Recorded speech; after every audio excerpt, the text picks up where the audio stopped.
Model deterioration.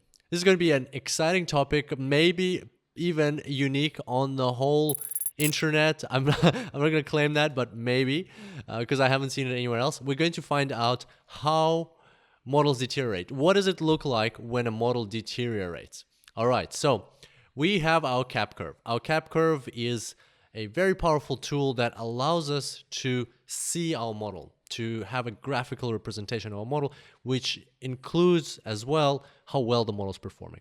And remember, we had this rule of thumb that you look at the 50% and you see where it crosses your model line, where your cap line is crossed by this vertical 50% line. So, and that allows you to determine how well your model is performing, how good this model is. And we had this rule of thumb where anything below 60% is a rubbish model, anything between 60 and 70 is a poor model, 70 to 80 is good, 80 to 90 very good, 90 to 100 too good, practically very unlikely that can be achieved. So let's observe a model over time and see how it will deteriorate. It's going to be fun. All right, so we start off with our model, and at the top, in the top left corner, we're going to say how old it is. This is a brand new model. You've just delivered it. You're very excited about it, very proud, and it's performing at 81% at the 50% mark. So it's a very good model. And let's see what happens to it next.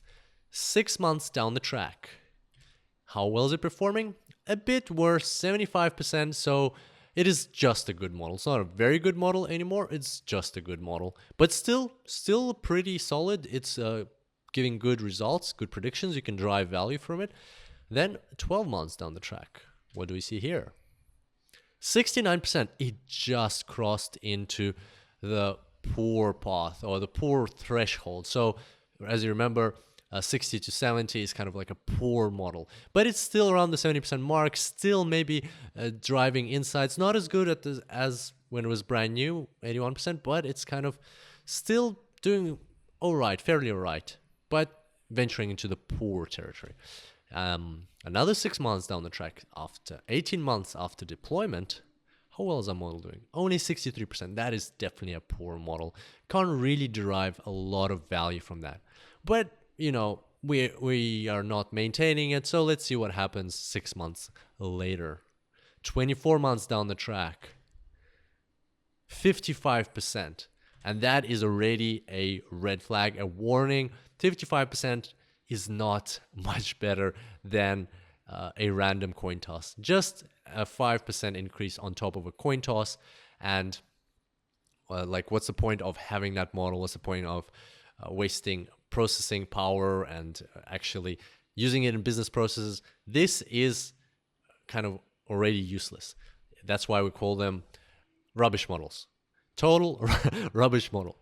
And believe it or not, 6 months later, even this can happen. And I've actually seen one of these models where it's driving negative value for the business, 42%, when if you use a random coin toss, you'll actually get a better result. Definitely, this model is not just rubbish, it's actually doing worse for the business. So that's how a model can deteriorate over time.